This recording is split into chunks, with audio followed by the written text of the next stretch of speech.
साहब, हम 2 महीने बाद अपने खेत पे आए तो देखते हैं कि मेड़ पे ही एक टीला बना हुआ है, जिसे देखकर हम दोनों के पसीने छूट पड़े। फिर हमने खुदाई शुरू कर दी।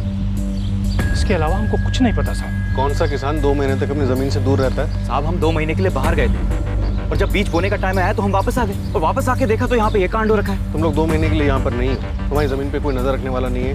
ये बात किस किस को पता है? मेरा यकीन करो सर, विवेक ने मुझसे ऐसा कुछ नहीं कहा जो मैंने आपको ना बताया हो। हमेशा सब कुछ नॉर्मल सा ही था। कुछ नॉर्मल नहीं था राजीव। 16 वार किए गए। 16 वार नॉर्मल नहीं होते। पर मुझे तो कुछ नहीं पता। बेस्ट फ्रेंड के सामने विवेक ने नकाब पहना। अब लगता है आप सब लोग हमारे सामने नकाब पहन रहे हो। लोगों के नकाब उतारना हमारा पेशा है और नकाब उतारने का हमारा सलीका और तरीका थोड़ा टेढ़ा होता है, खासकर मर्डर केस में, जो कि अब विवेक का केस बन गया है। भयंकर मर्डर का केस। तुम्हारे और निधि के पास लास्ट चांस है। हमें असली चेहरे दिखाओ, खुद के और विवेक का।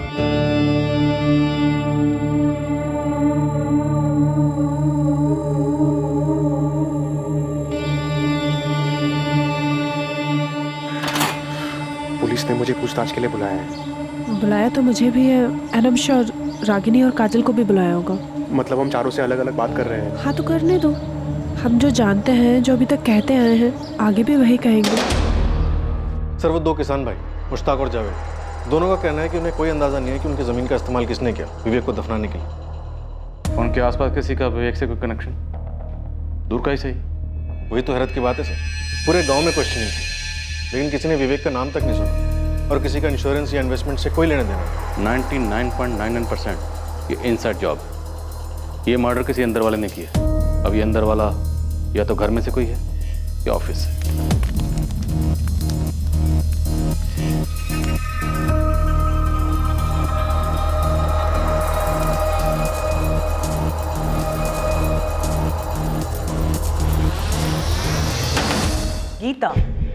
गीता और आशीष। मेरा शक पक्का है मैम। पर क्यों? बॉडी लैंग्वेज स्टडी कीजिए दोनों की। ठीक उन लोगों की तरह है जो लोग कुछ छिपा रहे होते हैं और सब सही होने का नकाब पहनते हैं। रागिनी, उस दिन 14 जून की दोपहर जिस मीटिंग के लिए विवेक शर्मा निकला, जिस नंबर से उसे कॉल आया 4448976112, वो सब गीता और आशीष का किया करा है। Exactly ma'am. मुझे ऐसा लगता है कि ये सब उन दोनों की जोड़ तोड़ थी। निधि शर्मा, निधि विवेक शर्मा, और किस बेसिस पे इल्जाम लगा रहे हो तुम दोनों? सर अभी तो सिर्फ शक है, कोई सबूत नहीं है हमारे पास। हाँ, तुम्हारे शक का बेसिस क्या है? जैसे जैसे विवेक सर का लौटना डिले होता गया, हमारा शक बढ़ता गया सर। उन दोनों के बीच में कोई अनबन थी जो तुम लोगों ने पहले रिपोर्ट नहीं की? नहीं सर, शक तभी हुआ जब विवेक सर के मिसिंग होने के बाद क्लाइंट्स के कॉल पर कॉल आने लगे। सबको अपनी डील क्लोज करनी थी और काम आगे बढ़ाना था। अब चूंकि विवेक सर नहीं थे फैसले लेने के लिए, तो मैंने उनके बेटे संजय को कॉल किया। गीता ने फ़ोन किया था, कह रही थी कि क्लाइंट्स के कॉल पे कॉल आ रहे, किसी को पापा की जगह डील्स करनी पड़ेंगी। और फिर कुछ दिन बाद मुझे निधि मैम का कॉल आया। गीता, ध्यान रहे, हाथ से एक भी क्लाइंट जाना नहीं चाहिए और ना ही कोई क्लाइंट डिस्टर्ब हो। जी मैम, आई अंडरस्टैंड, बट उसके लिए सिग्नेचर्स लगेंगे, अप्रूवल्स लगेंगे। कंपनी में मेरा भी नाम है ना एज अ पार्टनर। जी मैडम। तो मैं साइन करूंगी, मैं अप्रूवल्स दूंगी। तुम अपना काम एज यूजुअल कंटिन्यू करो।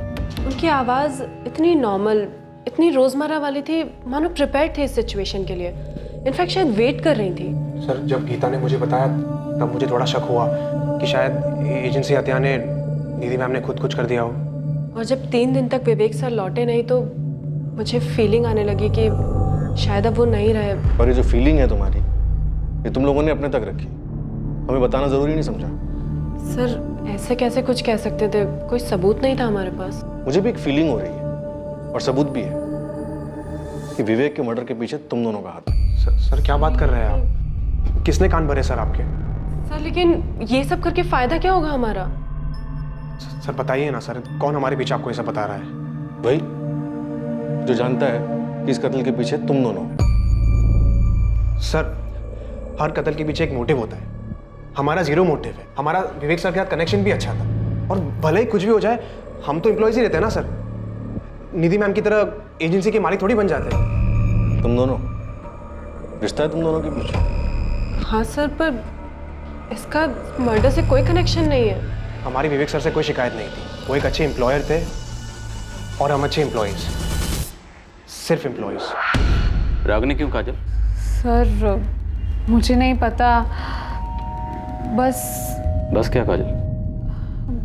काजल, तुम्हारे बॉस विवेक शर्मा का मर्डर हुआ, भयंकर मर्डर। अब तुम रागनी का नाम ले रही हो तो कोई कारण तो होगा। कारण तो है, लेकिन क्या है मैं बता नहीं पा रही हूँ। जो भी है बोलो। सर वो क्या?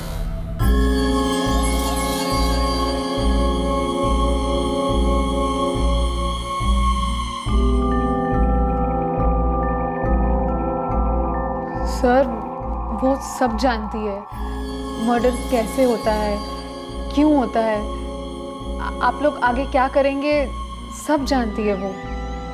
कैसे?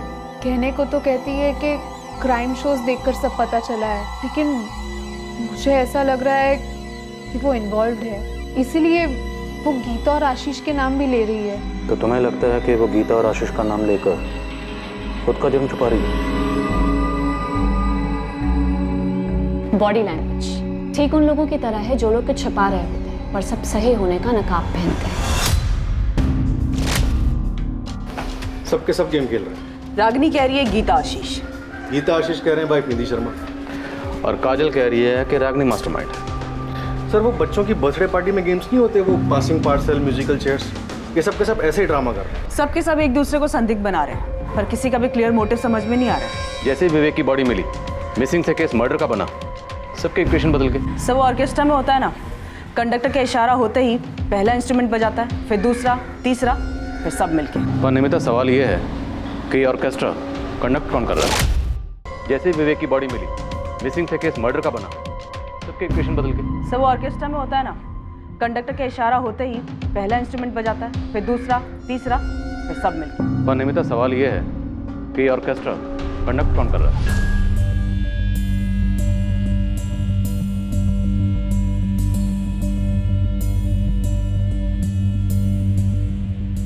हमें इस केस का क्रैक 4448976112 इसी नंबर से मिलेगा। हाय, क्या हाल है? एक मंच तैयार किया गया। 1 महीने के टाइम में एक ऐसी पटकथा लिखी गई जिसमें विवेक शर्मा को फंसाया गया। और सवाल यह है कि विवेक शर्मा फंसा क्यों? उसकी ऐसी क्या मजबूरी थी या फिर ऐसी क्या कमजोरी थी जिसके बारे में हमें किसी ने कोई हिंट नहीं दिया? और अब देखिए सर, विवेक शर्मा का सारा स्टाफ एक दूसरे पर शक को पास कर रहा है, मानो कोई फुटबॉल का गेम चल रहा हो। मुझे लगता है नया पास जल्दी आने वाला है। अरे राशिद, लाइफ मजे लेकर जीने के लिए यार, वरना इंसान के जीने का क्या मतलब है बता? इंसान है ना, सिर्फ परफेक्ट होने का सपना देख सकता है, लेकिन वो कभी परफेक्ट नहीं होता। वो सही और गलत दोनों करता है, सही का पलड़ा भारी रहे। जैसे मेरा है दोस्त। इस तरह बातों से जस्टिफाई करने से जो गलत किया है वो सही नहीं बन जाता। तू जानता है तूने कुछ तो गलत किया है। गलत वो होता है जो किसी को हर्ट करे। अगर किसी को कुछ पता ही नहीं तो हर्ट होने का सवाल ही कहाँ उठता है। एक चीज होती है भाई, भरोसा, विश्वास, जो तुझ पर एक नहीं 2-2 लोग करते हैं, निधि और संजय। और मैं तुझ पे भरोसा करता हूँ, इसलिए तुझे सब कुछ खुल के बताता हूँ। असली फ्रेंड मानता हूँ तुझे।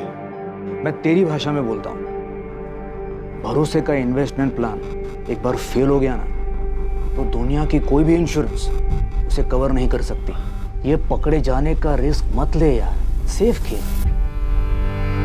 पकड़े जाने का रिस्क लिया तो उस रिस्क का डैमेज क्या होगा, कितना होगा, ये तेरी असेसमेंट के बाहर है विवेक।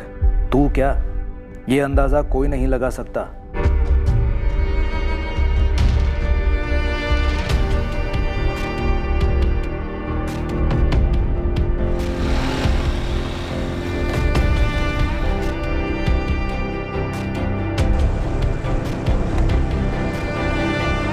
इंस्पेक्टर, मुझे थाने आकर कुछ कहना है।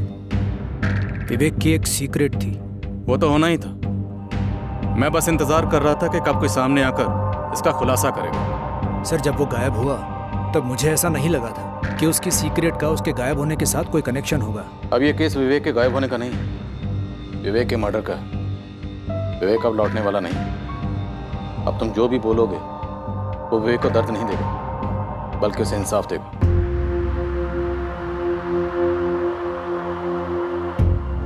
झूठ बोल रहा है ना संजय? मैं क्यों झूठ बोलूंगा मम्मी? और मेरे झूठ बोलने से पापा लौट आएंगे क्या? राजीव को पहले से ही मालूम था। उन्होंने 14 जून को ही मुझे सब बताया जब पापा घर नहीं लौटे थे। संजय, पापा के साथ जो कुछ भी हुआ उसमें तूने तो कुछ नहीं किया ना? नहीं मम्मी, मैंने कुछ नहीं किया है। विवेक का एक छुपा हुआ पहलू था। इंतजार कर रहा हूँ इस खुलासे का। उसका ये सीक्रेट कोई नहीं जानता था। आप जानते थे, लेकिन आप बोल रहे हैं। उसकी एक बहुत बड़ी कमजोरी थी, औरतें। हमारी सबसे पहली थ्योरी यही थी। कोई एक्सीडेंट नहीं, कोई फिरौती नहीं, कोई डिप्रेशन नहीं। बंदा ऑफिस से मीटिंग के लिए निकलता है और गायब।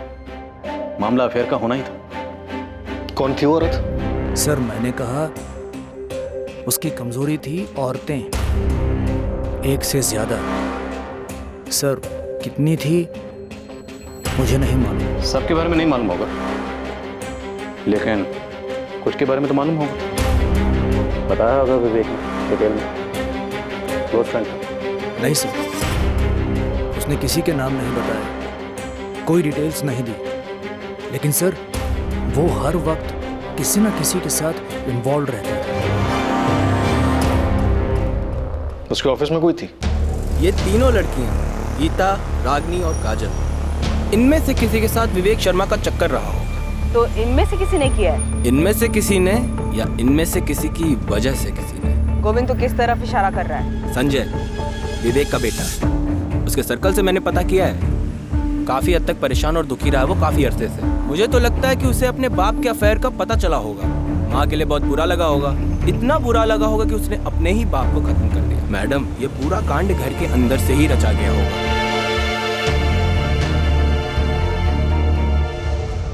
राजीव दुबे, पता मुझे क्या लगता है? तुम ये सब कुछ जो कह रहे हो कि विवेक वुमेनाइजर था, दरअसल ये तुम्हारी गुगली हमें गुमराह करने के लिए। नहीं सर, मैं सच कह रहा हूँ। तुम्हारी गुगली नो बॉल। सच ये है कि विवेक के मर्डर में तुम भी शामिल हो। नहीं सर, बिल्कुल नहीं। सर, विवेक मेरा दोस्त था। इसी दोस्ती की वजह से मैंने निधि को कुछ नहीं बताया। सर, उसे बहुत गहरा जख्म होता। 16 वार विवेक की बॉडी पर 16 गहरे वार किए गए थे। और इतनी नफरत कोई करीबी कर सकता है। एक करीबी निधि थी और दूसरे तुम दोनों ने मिलकर अपने रास्ते का कांटा हटा दिया। नहीं सर। किसके जरिए तुमने विवेक को फांसा था? ये क्या बकवास कर रहे हैं? सुनो बकवास। तुमने 1 महीना पहले किसी के जरिए विवेक को दाना डाला था। मिस्टर विवेक, हाँ, हमारी कंपनी ने एक ज़मीन ली है फैक्ट्री डालने के लिए, तो उस ज़मीन के इंश्योरेंस की बात करनी थी। श्योर मिस्टर नीलेश, मार्केट में सबसे बेस्ट ऑफर हम आपको दे सकते हैं विद अ कॉम्प्रिहेंसिव प्लान। आप असेसमेंट के लिए जल्द से जल्द हमारी ज़मीन कब तक देख सकते हैं? आप बताइए। 1 हफ्ता। डन। आप डेट फिक्स कीजिए, मैं रेडी रहूँगा। जिसको तूने ये काम सौंपा था वही विवेक को उसकी मौत के मुंह तक लेकर गया। मिस्टर विवेक जी, मैं आपका इंतजार करता हूँ। क्या आप आ सकते हैं अभी? हाँ, मैं 10-15 मिनट में निकलूंगा। मिलते हैं हम।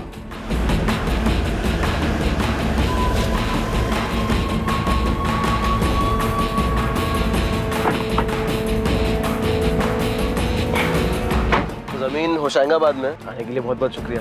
अरे रुको, ऐसा ही हुआ था ना? अब ये बताओ, ये काम तुमने अकेले ने किया या ये कोई जॉइंट वेंचर था तुम्हारे और निधि शर्मा के बीच? राजीव दुबे, हम इंतजार कर रहे हैं, बोलो। मैंने समझाया था उसे, ये औरतों वाला मामला एक दिन बुरी तरह फंसा देगा। गले में फांसी का फंदा बना जो तूने और निधि शर्मा ने मिलकर उसके गले में डाला था। नहीं सर, बल्कि मैंने तो उसे समझाया था, मैंने उसे नहीं मारा सर। और मुझे पूरा विश्वास है निधि भी ऐसा कुछ नहीं कर सकती सर। क्यों नहीं कर सकती? उसका पति जमाने भर की औरतों के साथ रिश्ते बना रहा था। क्योंकि उसे तो कुछ पता ही नहीं था, और विवेक खुद मुझे ये सब नहीं बताता तो नकाब के पीछे का उसका असली चेहरा आज तक कोई नहीं देख पाता। विवेक को क्यों फंसाया गया, कैसे उसे अपनी मौत की तरफ ले जाया गया, और इस कत्ल का मोटिव अब धीरे धीरे उभरने लगा। ये मोटिव, ये मकसद था विवेक की व्यभिचारी फितरत, पर विवेक के एक वुमनाइजर होने की बात सिर्फ अब जाकर दुनिया के सामने आई थी। इस बात का आभास हो रहा था कि विवेक के लिए जाल बिछाया गया था, लेकिन किसने बिछाया था इस पर अभी रोशनी पड़नी बाकी थी। मर्डर को अंजाम देने के 1 महीने पहले इसकी प्लानिंग की गई थी। विवेक शर्मा को मार डालने की यह प्लानिंग सटीक थी, बारीकी से की गई थी। बिछाया गया जाल मजबूत था और छुपा हुआ भी। ये गर्लफ्रेंड्स वगैरह के बारे में मुझे तब पता चला जब राजीव अंकल ने मुझे सब बताया। क्या तुम्हें पता था कि तुम्हारी मम्मी और राजीव तुम्हारे पापा को मारने वाले थे? मम्मी को तो पापा के बारे में आज सुबह से पहले पता भी नहीं था। मुझे यकीन नहीं होता। मुझे भी राजीव अंकल की बात पे यकीन नहीं होता सर। मुझे भी यकीन नहीं होता कि मेरे पापा अब नहीं रहे। मुझे नहीं लगता कि कोई ऐसा था जो मेरे पापा का मर्डर करना चाहता था। मुझे नहीं लगता कि मेरे पापा किसी का बुरा करते, जानबूझ के किसी को हर्ट करते सर। और अगर किया भी था तो क्या मेरे पापा को मारना जरूरी था सर?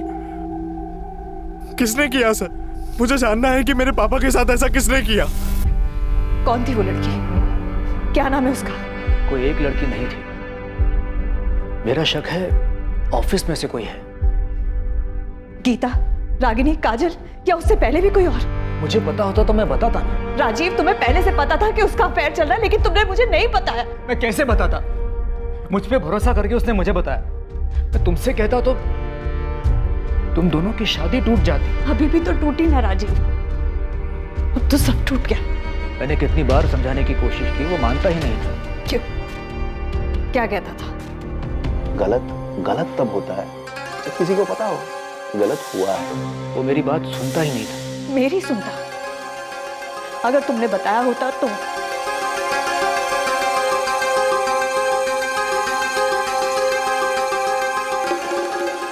वो उन लड़कियों के साथ सिर्फ सोता था कि किसी से प्यार भी करता था? मुझे नहीं लगता वो किसी से प्यार करता था। मेरे बारे में कभी बात करता था प्यार से?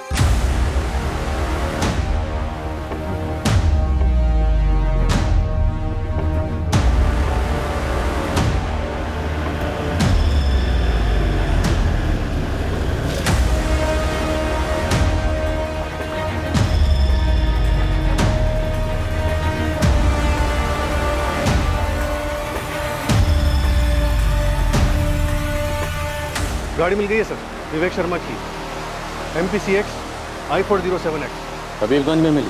हाँ सर, कई दिनों से रोड साइड पार्क थी।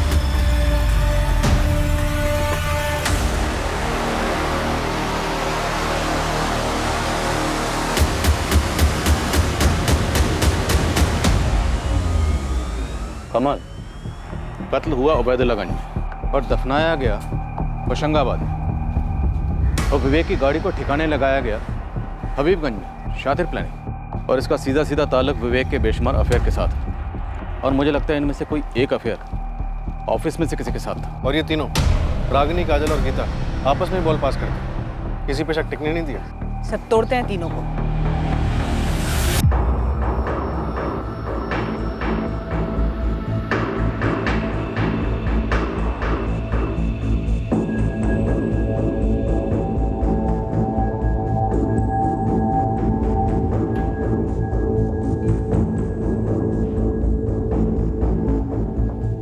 यार, कार तो एक ना एक दिन सामने आनी थी ना। हमारी बात हुई थी इस बारे में। एक पूरी की पूरी गाड़ी को तुम ऐसे ही गायब नहीं कर सकते हो, ठीक है? लेकिन लाश मिलने की बात नहीं हुई थी, समझा करो यार, सब बिखर रहा है। देखो, इस बारे में भी हमारी बात हो चुकी थी। मैंने पहले ही काफी बार कहा था कि ये सारी की सारी बातें एक न एक दिन सामने जरूर आएंगी। खैर, अब सब इस पर निर्भर करता है कि वो कब तक पुलिस को घुमाती है। बस बिखरनी नहीं चाहिए।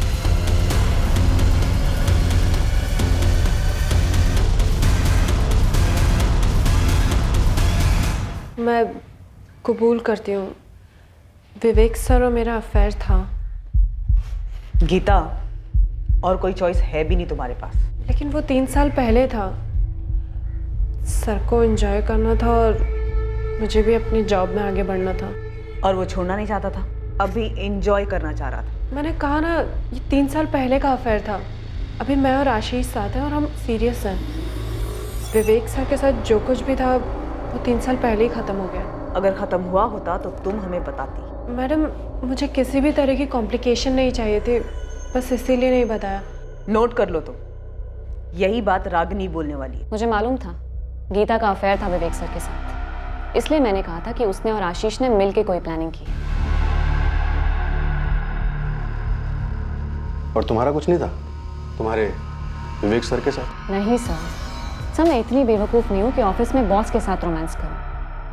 हाँ, पर उन्होंने ट्राई ज़रूर किया था। रागिनी,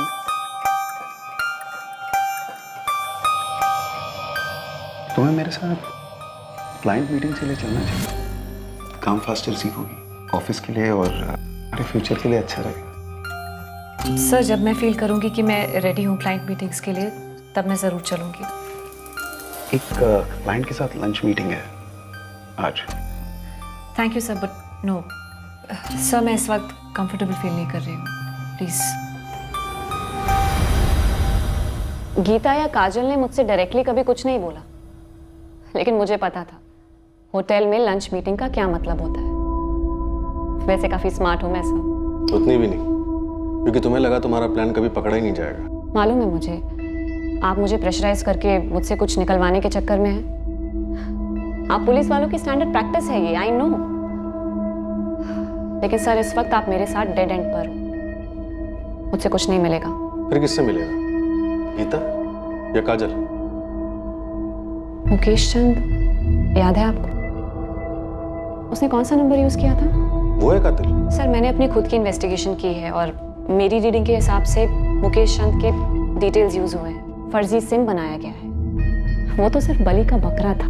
सॉरी, मैंने तुम्हें अंडर एस्टिमेट किया। तुम काफी स्मार्ट हो। फिर तुम्हारी इन्वेस्टिगेशन से ये तो जरूर पता चला होगा कि वो फर्जी सिम कार्ड किसने बनाया। मेरी झूठी तारीफ छोटी आवाज में कर रहे हो सर। रागिनी, उस आदमी का नाम दो। दे तो दूंगी, पर आप यकीन नहीं कर पाओगे। यकीन करना ना करना वो हम पे छोड़ दो, तुम बस नाम दो। सर, आप ये क्या कह रहे हैं? मेरी कुछ समझ में नहीं आ रहा है। विवेक ने क्या तोड़ा? दिल, वादा या भरोसा? क्या गलत किया था विवेक ने तुम्हारे साथ? ये कैसा सवाल है सर? मैं उनकी एम्प्लॉय थी, वो मेरे बॉस थे और मैं बहुत मेहनत करती थी सर, बस इतना ही है। तो फिर किसके साथ गलत किया ऑफिस में? अफेयर करके किसे छोड़ दिया? सर, मुझे कैसे पता होगा? मैं अपने काम से काम रखती थी। काजल चौहान ने विवेक सर को मारने का प्लान बनाया था। पहले तुम गीता आशीष कह रहे थे। सर, गीता आशीष गलत कैलकुलेशंस थे। गलत कैलकुलेशन क्यों कहोगी? सर, मैं गलत संभावना पकड़ के चल रही थी। होती है गलती 2 और 2 4 में, पर एक काजल के साथ कोई गलती नहीं हो सकती सर। मैंने काफी क्लोजली ऑब्जर्व किया है उसे सर। और क्या कैलकुलेशन की? सर, हमारे क्लाइंट हैं पूजा अपैरल्स। काजल उनका अकाउंट हैंडल करती है। जानते हैं, आगे? पूजा अपैरल से हैं आदित्य सिंह। आदित्य सिंह का क्या कनेक्शन है विवेक के मर्डर से? उन दोनों का अफेयर चल रहा है सर। तुम फिर गेम खेल रही हो खुद को बचाने के लिए? सर, मैं कोई गेम नहीं खेल रही, और जब मैंने कुछ किया ही नहीं तो खुद को क्यों बचाऊं? सर, मैं आपकी सिर्फ हेल्प कर रही हूँ। जब आपका खबरी मेरा पीछा कर रहा था, तब मैं इस काजल को फॉलो कर रही थी।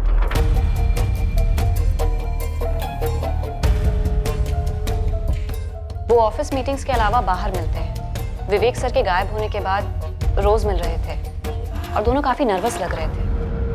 इस काजल का बड़ा भोला भाला चेहरा है सर, लेकिन आप उसके चेहरे पर मत जाइए, वो सिर्फ एक नकाब है।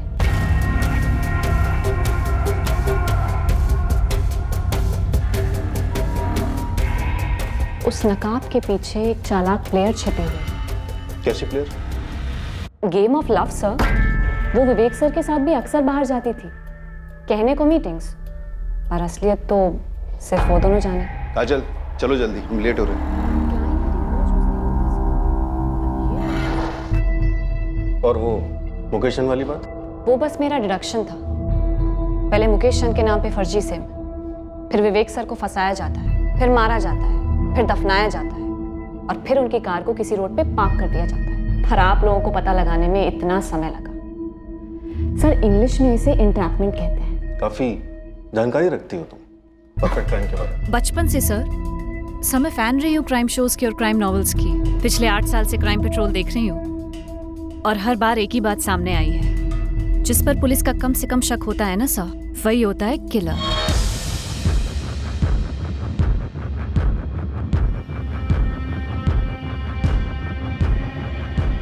अभी भी संदिग्धों का फुटबॉल पास चल रहा है, लेकिन कोई गोल नजर नहीं आ रहा। और ये गोल जरूर किसी ऑफिस वाले ने स्कोर किया है। रागिनी ने मुकेश चंद का नाम लिया था।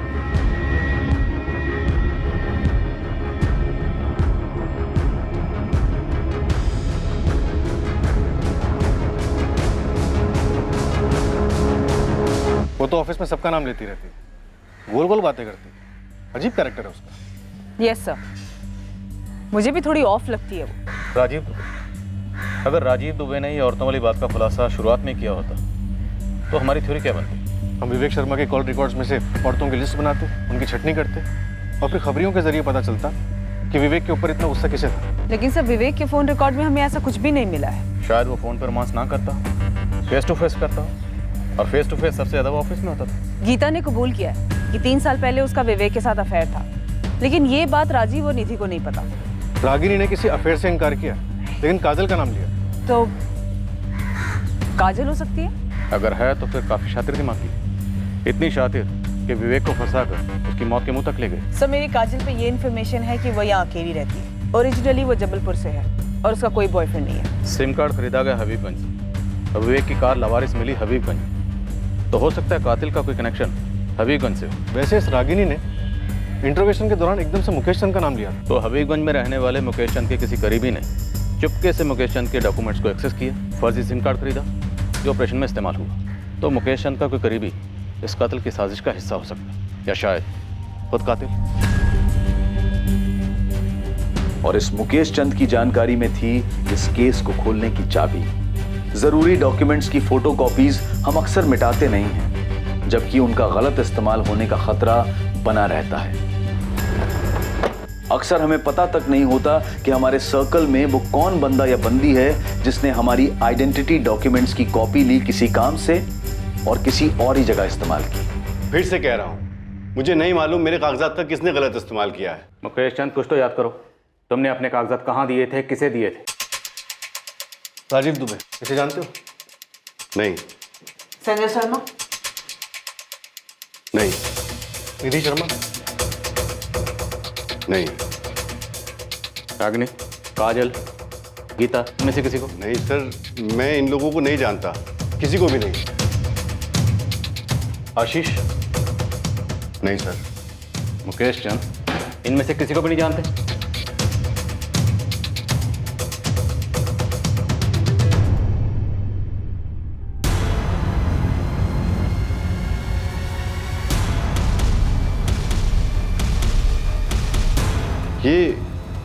ये तो आदित्य है सर, मेरा पड़ोसी है।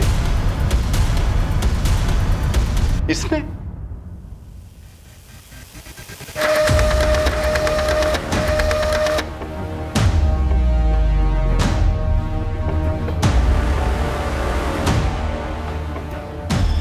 सर इस रागिनी ने तुक्के में मुकेश चंद का नाम उछाला था और हमने कैच कर लिया। इस आदित्य कोई पार्टनर, कोई साथी था? सर एक नाम है नीलेश कुमार। लिस्ट में से कॉल्स कई बार आते जाते रहे। इतना ही नहीं सर, कत्ल वाले दिन दोनों की फोन लोकेशंस उस फर्जी सिम कार्ड वाले फोन से मैच हुई।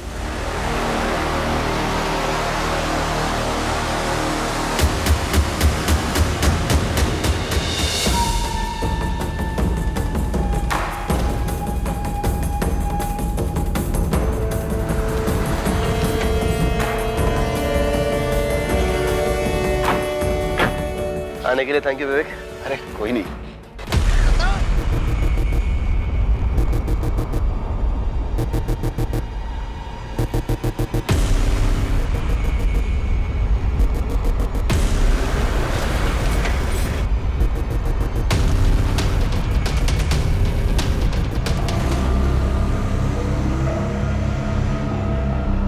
मिला क्या? इसमें कुछ भी नहीं है यार। अरे देख उसके पर्सनल फोल्डर्स में देख, यहाँ पे भी नहीं है। अरे होगा अंदर, देख अच्छे से छान कर।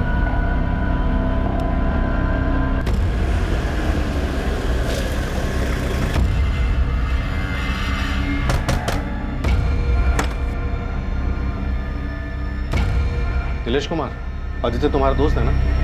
जी।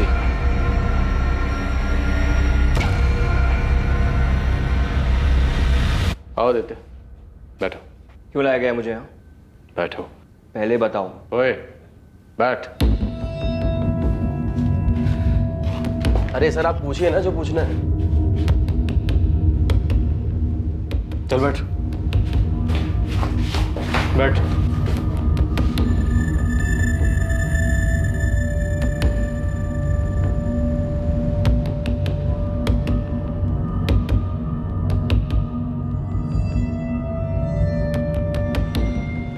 मिस काजल चौहान, आदित्य और नीलेश को धर लिया हमने।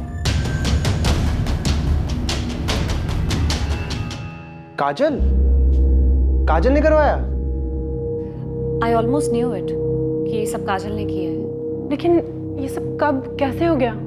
रागिनी, तुम और क्या जानती हो सबके बारे में? मैं और कुछ नहीं जानती, बस मैंने गेस किया था कि ये सब शायद आदित्य और काजल ने किया होगा। काजल? अभी कुछ कंफर्म नहीं है, पुलिस पूछताछ कर रही है।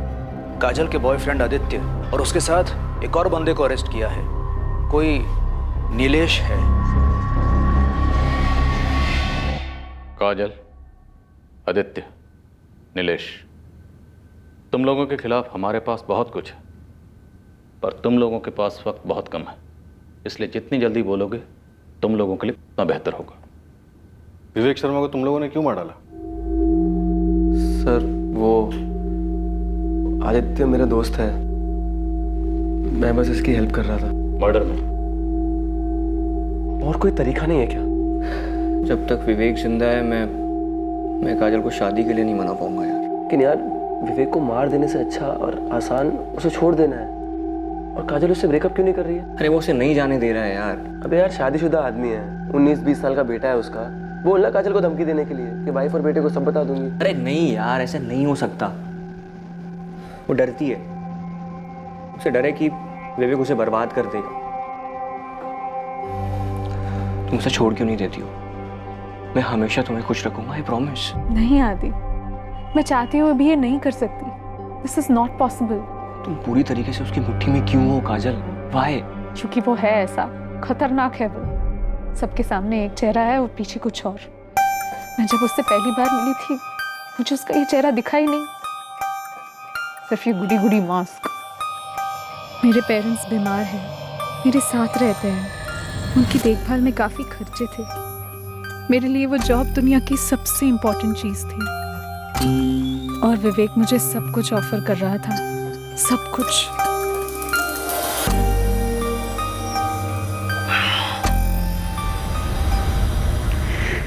विवेक, तुम शादीशुदा हो। मेरी शादी बेमतलब की है, तुम जानती हो। 19 साल का बेटा है तुम्हारा। तू मेरी अपनी जिंदगी है, तुम्हारी भी तो है। ये सीरियस हो सकता है। होने तो किसी को पता लग सकता है। किसी को कुछ पता नहीं चलेगा, ये सब हम दोनों के बीच में ही रहेगा, प्रॉमिस। मैं रिलेशनशिप में बंध गई थी विवेक के साथ। मुझे कोई आइडिया नहीं था हमारा रिश्ता कहाँ जा रहा है।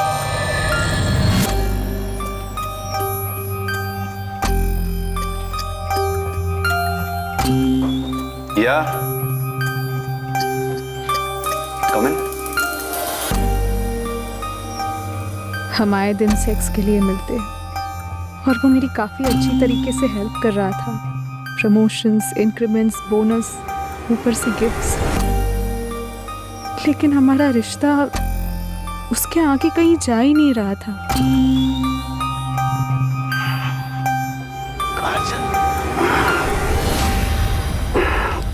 विवेक, मुझसे शादी करोगे? तुम जानती हो मैं शादीशुदा हूँ। मैं ये भी जानती हूँ कि इस बेड पर 3 साल पहले मैं नहीं, गीता हुआ करती थी। इस रिश्ते के बनने से पहले हमारी क्लियर कट बात हुई थी। मैंने कहा था सीरियस हो सकता है और तुमने कहा था होने दो।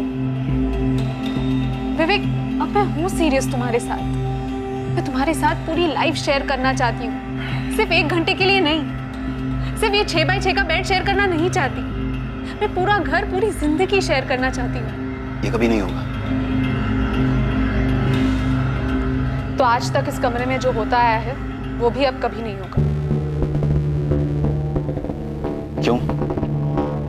कोई और है तुम्हारी लाइफ में? हो सकता है, नहीं भी हो सकता है, लेकिन एक चीज क्लियर है, मैं ऐसे कंटिन्यू करना नहीं चाहती। जहां हमारे रिश्ते की बाउंड्री है 6x6 का बेड है और कुछ नहीं। कौन है वो? कौन है तुम्हारी लाइफ में? वो तुम्हें ब्लैकमेल कर रहा है और तुम उसके हाथों की कठपुतली बने जा रही हो। मैं ऑलरेडी कठपुतली हूँ आदित्य, और वो छोड़ने के लिए तैयार ही नहीं है। तुम किसी और से प्यार करने लगी हो, ब्रेकअप चाहती हो? हाँ। तुम्हें याद है वो वीडियोस जो हम बनाते थे होटल रूम में वाले वीडियोस? वो ब्लैकमेल, धमकी दे रही हो मुझे विवेक? ना ना ना ना, रियलिटी। तुम मुझे छोड़कर जाने की सोचना भी मत काजल। तुम जहां भी जाओगी ना, मैं तुम्हें ढूंढ निकालूंगा और बर्बाद कर दूंगा। तुम सिर्फ मेरी हो। मैं तुम्हारी प्रॉपर्टी नहीं हूँ विवेक, और याद रखो तुम्हारी भी एक वाइफ है, एक लड़का है। अगर तुम मुझे बर्बाद कर सकते हो तो मैं भी तुम्हें बर्बाद कर सकती हूँ। बर्बाद? मुझे? तुम्हें वाकई लगता है मुझे बर्बाद किया जा सकता है? चलो बताओ कैसे किया जाएगा? अरे प्लान बताओ, कम ऑन। मैं कभी सोचती सीधे मिसेस शर्मा को मिलकर सब बता दूं, फिर सोचती नहीं कॉल करती हूँ। एक दो बारी मुझे लगा कि मैं पुलिस में जाकर सब कुछ सच बता दूं, लेकिन ऐसा नहीं कर पाई। तुम मेरी वाइफ को बोलोगी हम दोनों के बारे में? वो एक पिद्दी सी लड़की के लिए अपनी शादी नहीं तोड़ेगी। स्मार्ट है वैसे वो। तुम अगर पुलिस के पास गई ना, मैं उन्हें खरीद लूंगा। वो भी स्मार्ट है। अब तुम्हें स्मार्टली सोचना है कि अगर मैंने वो वीडियोस वायरल किए, मेरा चेहरा तो ब्लर होगा, तुम्हारा, सिर्फ तुम्हारा चेहरा दिखेगा करोड़ों लोगों को और दुनिया के हर कोने में। और तुम्हारा वो जो भी है ना, वो भी तो देखेगा। तुमने उसको वीडियोस बनाने ही क्यों दिए? मुझे थोड़ी पता था कि एक दिन मुझे वो ब्लैकमेल करेगा। उसके पास से वीडियोस वापस लेने का सिर्फ एक ही तरीका है, मार डालो साले को, खत्म कर दो उसे। उसके बाद हम शादी कर लेंगे, एक नए सिरे से अपनी जिंदगी शुरू करेंगे। अब बोल, उसको मारने के अलावा हम दोनों के पास और कोई चॉइस है? कोई प्लान बनाया है?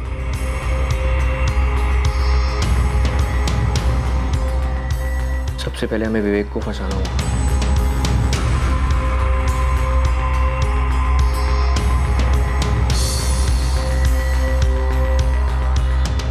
उसे एक बहुत अच्छे बिजनेस प्रपोजल के साथ ललचाना होगा, और वो काम करोगे तुम।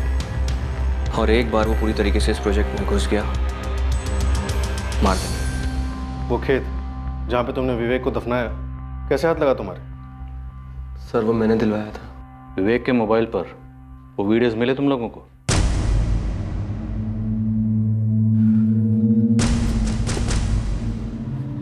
हो गया। हाँ, लेकिन काजल, क्या? तुम दोनों की क्लिप्स नहीं थी उसके फोन में। सिम निकाल दिया इसमें से, मैंने एक बार चेक कर लो। ये कैसे हो सकता है? उसने कहा था उसी के पास है क्लिप्स। हो सकता है उसने कहीं और सेव कर दी और इसमें से डिलीट कर दी। उस दिन से टेंशन में हूँ कि मर्डर के अलावा ये क्लिप्स कहीं लीक हुए तो। काजल, तुम्हें विवेक की पत्नी से बात करनी चाहिए थी, या फिर पुलिस की मदद लेनी चाहिए थी। समझदारी से तर्क पे तर्क नहीं कर पाई उस समय में, और उसने भी तो इतना बड़ा रिस्क लिया था। शादीशुदा होने के बावजूद मुझे ब्लैकमेल कर रहा था। मैं जिद नहीं कर रही थी शादी के लिए, बस उसके चंगुल से बाहर निकलकर आज़ाद होना चाहती थी, लेकिन वो छोड़ ही नहीं रहा था। माना विवेक ने तुम्हारे साथ जो किया वो गलत था, लेकिन उस गलत को सही करने के लिए तुम लोगों ने जो तरीका ढूंढा वो भी गलत था। एक ऐसा तरीका जिससे किसी का भला नहीं हो, ना तुम्हारा, ना तुम्हारा और नीलेश, ना तुम्हारा। अब समझदारी से तर्क वितर्क करने का तो वक्त है नहीं। अब तुम लोगों ने जो किया है उस पर विचार करने का काफी वक्त मिलेगा।